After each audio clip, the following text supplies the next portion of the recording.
ونصلي ونسلم على رسوله الكريم وعلى آله وأصحابه أجمعين. أما بعد فأعوذ بالله من الشيطان الرجيم. بسم الله الرحمن الرحيم. والفجر وليال عشر والشفع والوتر صدق الله مولانا العظيم. صدق وبلغنا رسوله النبي الأمي الأمين الحبيب الكريم. اللهم صل على سيدنا ومولانا محمد وعلى آل سيدنا ومولانا محمد وبارك وسلم عليه. الصلاة والسلام عليك يا سيدي يا رسول الله وعلى آلك وأصحابك يا حبيب الله. سارے درود پاک سب پڑھا کریں. اللہم صلی علی سیدنا و مولانا محمد وعلا آل سیدنا و مولانا محمد وبارک وسلم علیہ. الصلاة والسلام علیک یا سیدی یا رسول اللہ وعلى آلك وأصحابك يا سيدي يا حبيب الله.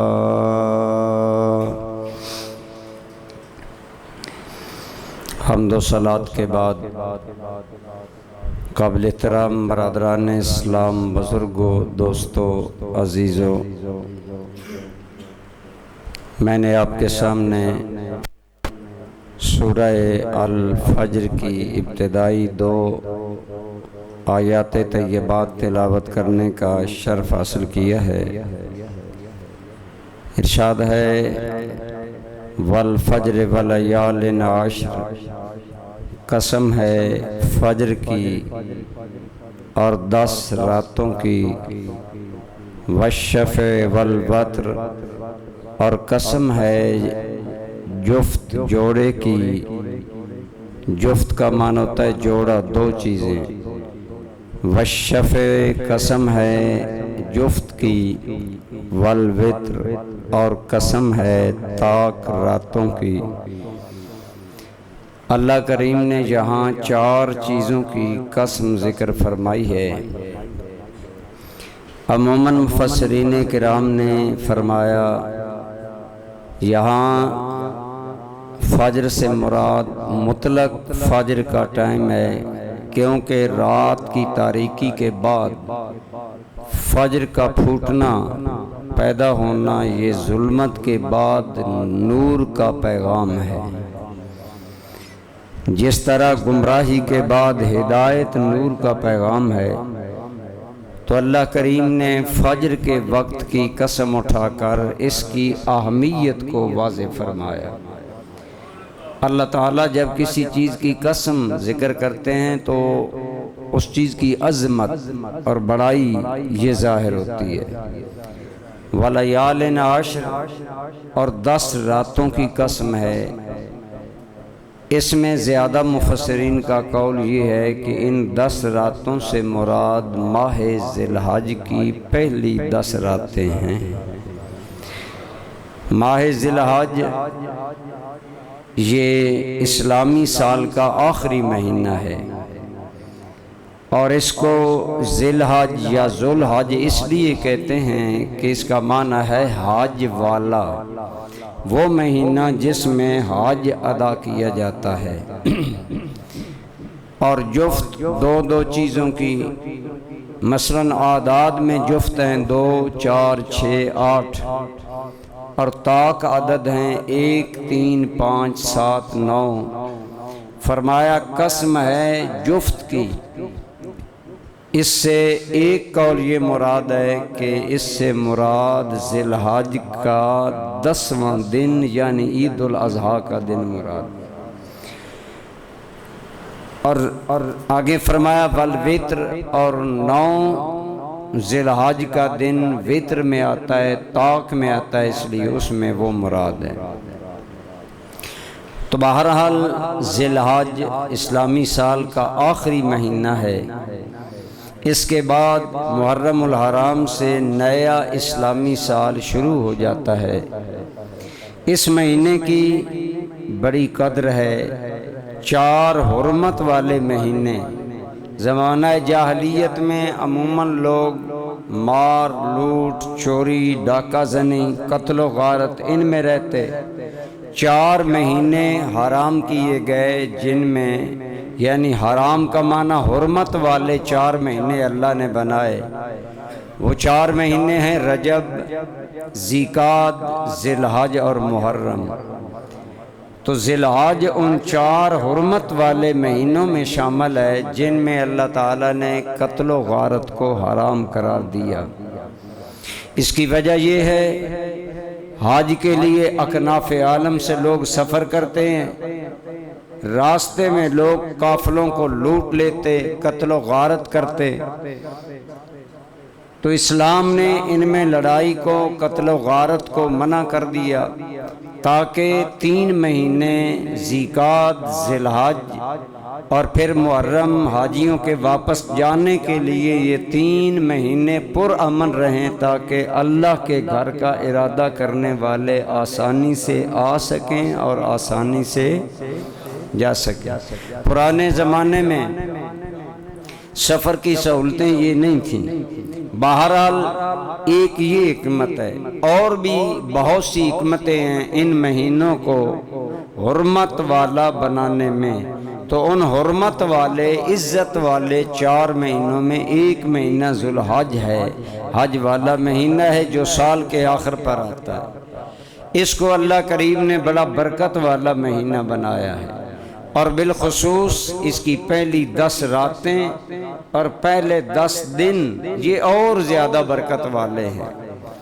ان دنوں میں اللہ کے گھر میں اللہ کے مہمانوں کا ہجوم ہوتا ہے، اور ایک اعلیٰ ظرف آدمی اس کے دروازے پر مہمان آئیں تو وہ خوش ہوتے ہیں۔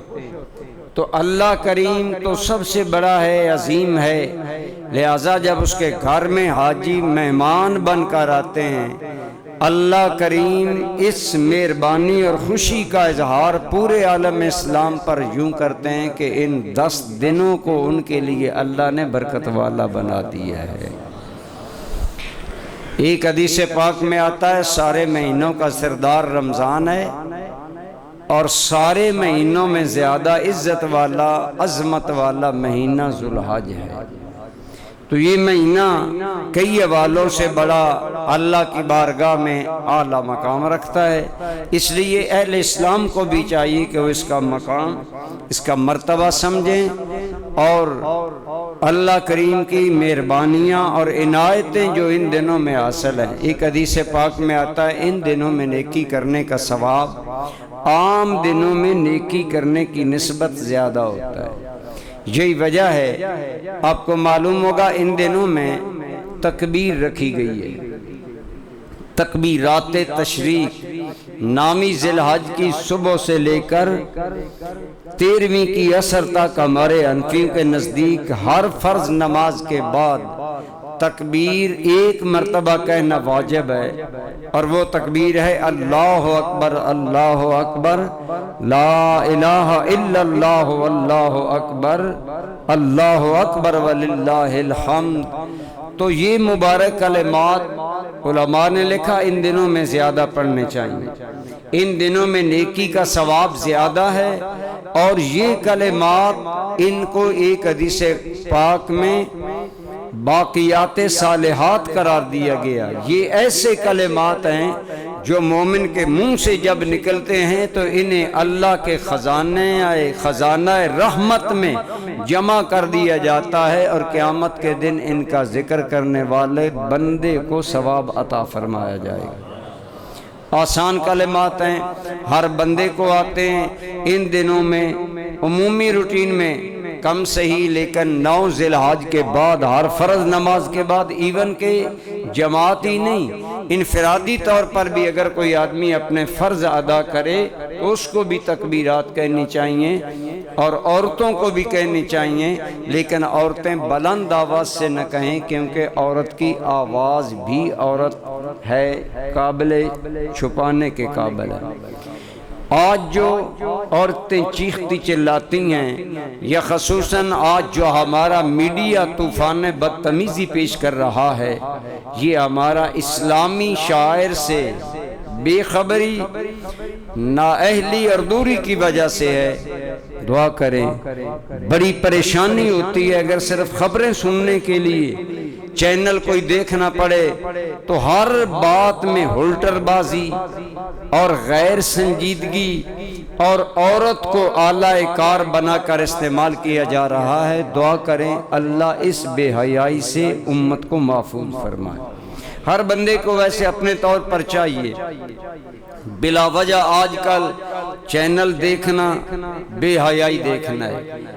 انتہائی مجبوری میں اگر خبریں بھی سننی پڑیں تو عجیب معاملہ ہوتا ہے۔ تو بہرحال یہ بات ضمناً آ گئی، میں نے عرض کر دی، ان دنوں میں عورتوں کو بھی تکبیرات تشریق کہنی چاہیے، اور آہستہ آواز میں، اور مردوں کو بلند آواز میں، اور خصوصاً جب عید پڑھنے کے لیے مرد نکلیں عیدگاہوں کی طرف، یہی تکبیر عید الاضحیٰ کے موقع پر بلند آواز کے ساتھ تکبیرات پڑھنی چاہیے۔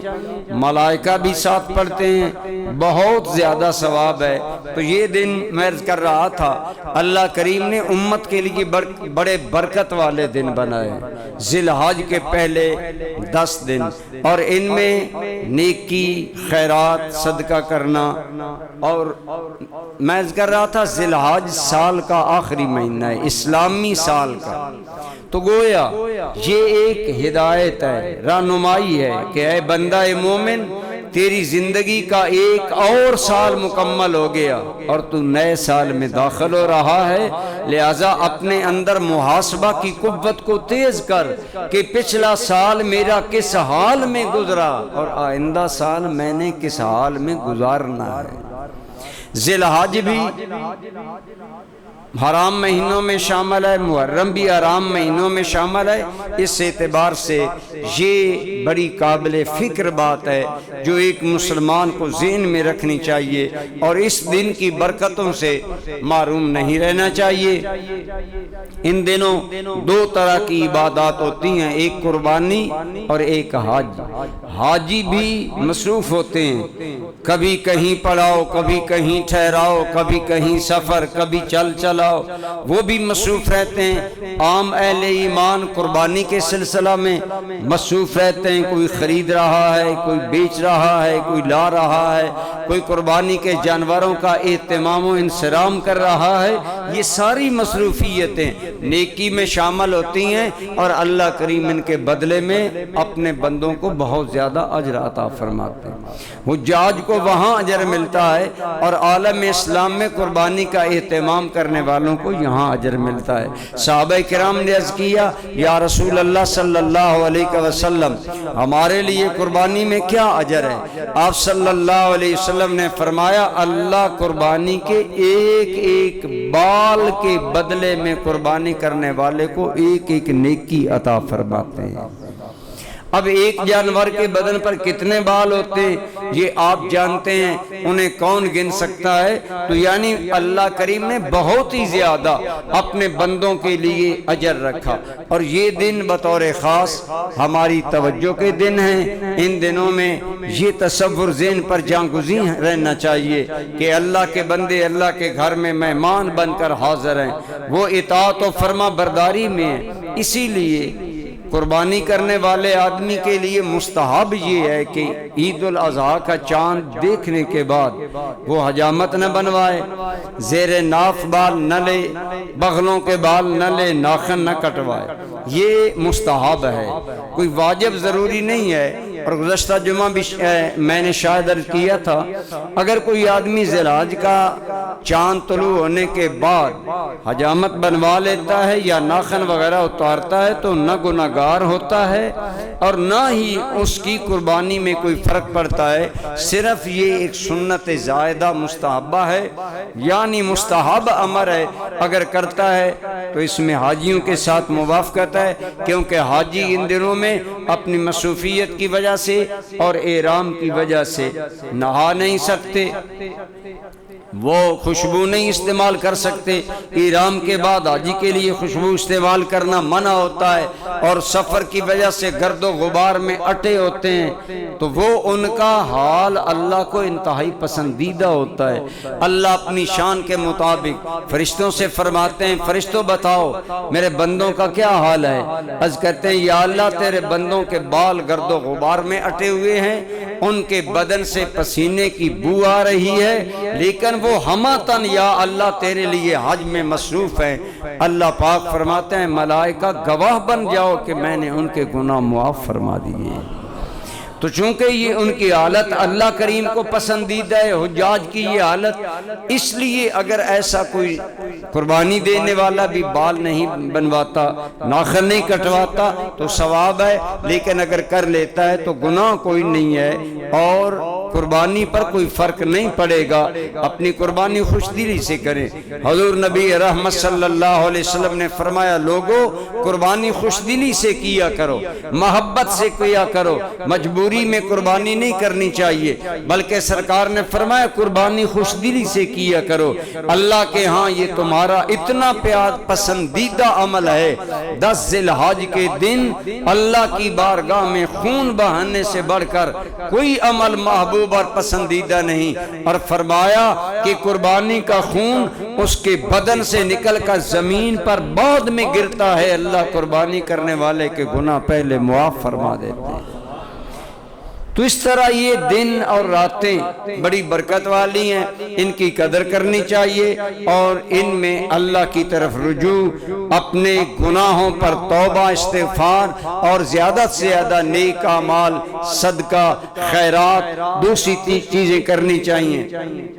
اسی طرح اس کے دنوں کو اللہ تعالیٰ نے بڑا برکت والا بنایا۔ ایک روایت کے مطابق ذی الحج کے پہلے 9 دنوں میں سے ہر دن کا روزہ 1 سال کے گناہوں کا کفارہ قرار دیا گیا، یعنی ذی الحج کا روزے ان کی بھی اپنی جگہ اہمیت ہے۔ گویا یہ برکت والا مہینہ تھا، اس کی رحمتیں لوٹنے کے لیے حاجی وہاں پہنچ گئے جو وہاں نہیں جا سکے، ان کے لیے بھی خیر کا دروازہ اللہ نے کھلا رکھا اور ان کے لیے بھی عنایت اور نوازشات کا دروازہ کھلا رکھا، اور اس کے دنوں کے روزوں کو باعث ثواب بنا دیا گیا۔ اور بطور خاص دوستان ذی قدر 8 اور 9 ذی الحج کا روزہ، اس کی حدیث پاک میں بہت زیادہ فضیلت آئی ہے۔ ترویحہ 8ویں ذی الحج کے دن کا نام ہے یوم الترویحہ، اور 9ویں کے دن کا نام ہے یوم عرفہ، اور 10ویں کے دن کا نام ہے یوم النحر، قربانی کا دن۔ وہ تو قربانی کا دن ہے، اس کی ایک اپنی اہمیت برکت عید کی وجہ سے ہے اور اس کی اپنی ایک فضیلت۔ اسی طرح اس رات کی بڑی فضیلت ہے، یعنی 9ویں اور 10ویں کی درمیانی جو رات ہوتی ہے اس کی بڑی فضیلت ہے۔ حدیث پاک میں آتا ہے جس آدمی نے 2 راتوں کو زندہ رکھا، جس آدمی نے 2 راتوں کو زندہ رکھا، میرے کریم نے فرمایا جب وہ دن آئے گا جب لوگوں کے دل مر جائیں گے، دل پج مردہ ہو جائیں گے، اس دن بھی ان لوگوں کے دل زندہ رہیں گے جو 2 راتوں کی قدر کریں گے، اور وہ ہے عید الفطر کی رات اور عید الاضحیٰ کی رات۔ یعنی عید الفطر کی رات جانتے ہیں ہم کیا کرتے ہیں، چاند طلوع ہوا، ہر جانب عیش پرستی، ڈھول باجے، بازاروں میں رونقیں، بازار سج گئے، اور کیا ہوتا ہے جی چاند رات ہے، آج جو مرضی ہے کرو، جو پورا مہینہ نیکیاں رمضان میں کمائیں وہ آج رات ضائع کرنا ہم اپنا حق سمجھتے ہیں۔ لیکن دوسری طرف فرمایا کہ جو عید الفطر کو زندہ کرے گا اس رات کو، اور عید الاضحیٰ کی رات کو زندہ کرے گا، اللہ قیامت کے دن ان بندوں کے دلوں کو زندہ رکھے گا۔ یعنی ان راتوں میں فرض نماز کے بعد اگر رات میں کسی بھی وقت 2 نفل بھی پڑھ لے گا تو ان راتوں کی قدر کرنے والا شمار ہوگا کہ اللہ کو اس نے یاد رکھا، اللہ کی جانب توجہ رکھی۔ عید الفطر کی رات اور عید الاضحیٰ کی رات، تو یہ نامی اور 10ویں کی درمیانی رات اس حوالے سے بڑی اہمیت کی عمل ہے کہ اس میں تھوڑی سی نفلی عبادت کر لینے سے انسان بہت بڑے ثواب والے لوگوں میں شامل ہو جاتا ہے۔ تو میں عرض کر رہا تھا کہ یہ دن برکت والے، لہٰذا اللہ کریم نے ان دنوں کے اندر الگ برکتیں رکھی۔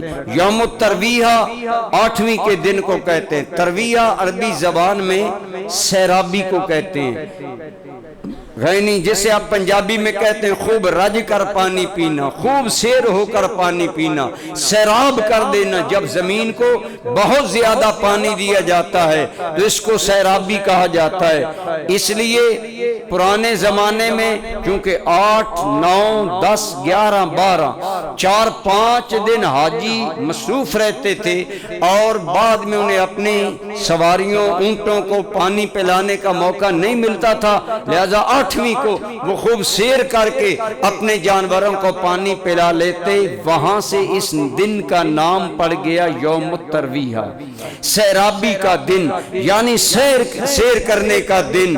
اور دوسری طرف اللہ نے اپنے بندوں پر کرم کیا کہ انہیں اپنی رحمت سے سیر کر دیا، یعنی رجا دیا۔ اتنی رحمت ہے کہ حضور غوث پاک غنیت الطالبین میں نقل کرتے ہیں اور علماء نے اپنی کتابوں میں نقل کیا کہ جو بندہ مومن 8ویں ذی الحج کا روزہ رکھتا ہے، 8ویں ذی الحج کا روزہ پورے سال کے گناہوں کا کفارہ بن جاتا ہے۔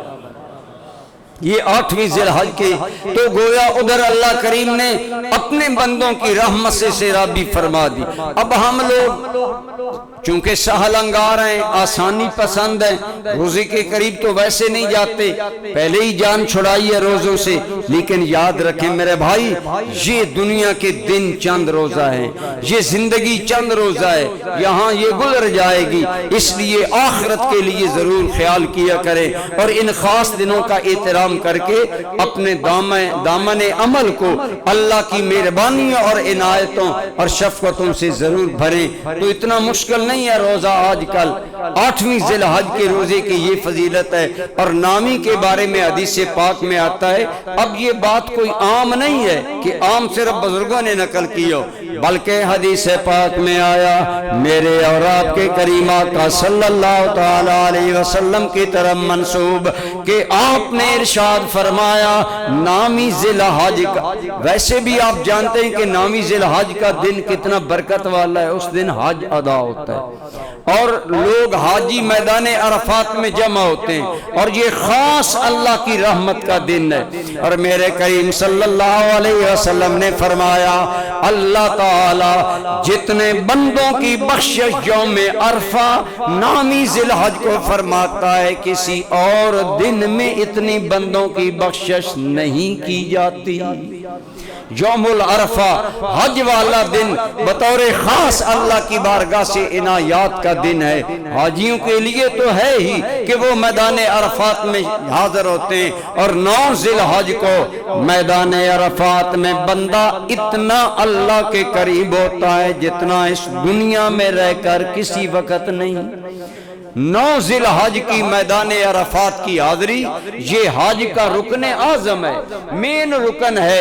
9 ذی الحج کو میدان عرفات میں صرف حاضر ہونا، نماز وغیرہ پڑھنا یہ تو الگ عمل ہے، صرف وہاں حاضر ہونا بہت بڑا اور وہاں اللہ تعالیٰ کی عنایات ہوتی ہیں بندوں پر، اور جو گئے ہوئے جانتے ہیں، جو نہیں گئے اللہ ہم سب کو لے جائے، وہ مبارک سفر عطا فرمائے۔ جب حاجی شام کو یوم العرفہ شام کو میدان عرفات سے نکلتے ہیں، ادھر سورہ غروب ہوتا ہے، ادھر حکم ہے کہ میدان عرفات چھوڑو، مزدلفہ میں چلے جاؤ۔ صحابہ کرام کہتے ہیں نبی رحمت صلی اللہ علیہ وسلم جب حج فرما رہے تھے، ہم آپ کے قریب تھے، حضرت عبداللہ ابن مسعود، عبداللہ ابن عباس، حضرت علی، یہ بڑے بڑے صحابہ حضور کے قریب رہ کر حج کیا۔ ویسے تو 1,00,000 سے زیادہ آدمی حضور کے ساتھ حج میں شریک تھے، اور آپ جانتے ہیں اتنے بڑے اجتماع میں مشکل ہوتا ہے قریب جانا کسی شخصیت کی، لیکن یہ صحابہ چونکہ ویسے ہی مقربان بارگاہ نبوت تھے، حضور کی بارگاہ کے قریبی لوگ تھے، حضرت علی، حضرت عبداللہ ابن مسعود، عبداللہ ابن عباس، دیگر بڑے بڑے اکابر صحابہ کہتے ہیں ہم نے دیکھیں صحابہ کی نیت، اس لیے میں کہا کرتا ہوں ہمیشہ صحابہ کو عزت کا سلام پیش کیا کرو۔ فرماتے ہیں ہم نے حضور کے قریب ہو کر اس لیے حج کیا کہ آج حضور کا حج کا طریقہ دیکھیں اور آنے والی امت کو عطا فرما سکیں۔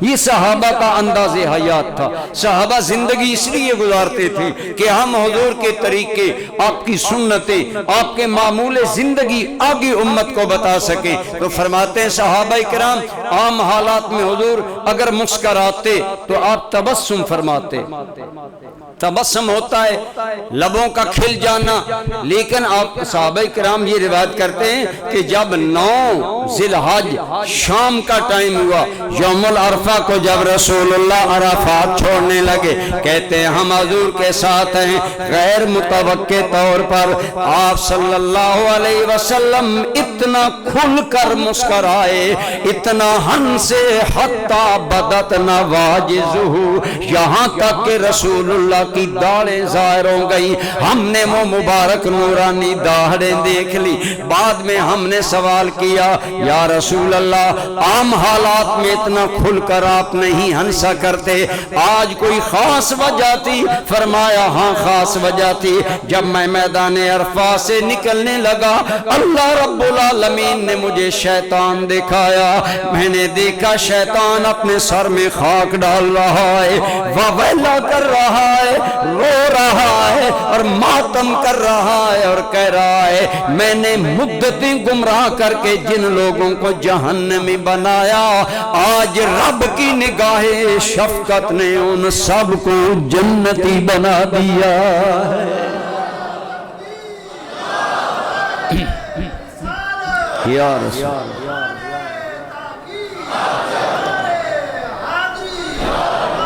فرمایا جب میں نے شیطان کا یہ حال دیکھا تو اللہ رب العالمین کی اس مہربانی پر مجھے ہنسی آ گئی کہ میری امت کی کتنی بخشش ہوئی ہے۔ پہلے میں نے عرض کیا حدیث پاک میں آتا ہے یوم العرفہ کو جتنا اللہ اپنے بندوں کو معاف کرتے ہیں، بلکہ ایک روایت میں آیا صحابہ نے عرض کیا یا رسول اللہ کتنی ہمیں معافی مل گئی؟ فرمایا تمہاری زندگی میں جتنے گناہ لوگوں نے کیے حج میں آنے کی وجہ سے اللہ وہ گناہ معاف کر دیتا ہے، اور بندہ حج کے بعد یوں ہو جاتا ہے کأنہ ولدتہ امہ ھذا اليوم، یوں بندہ گناہوں سے پاک ہو جاتا ہے جیسے آج اس کی ماں نے اسے جنم دیا ہے۔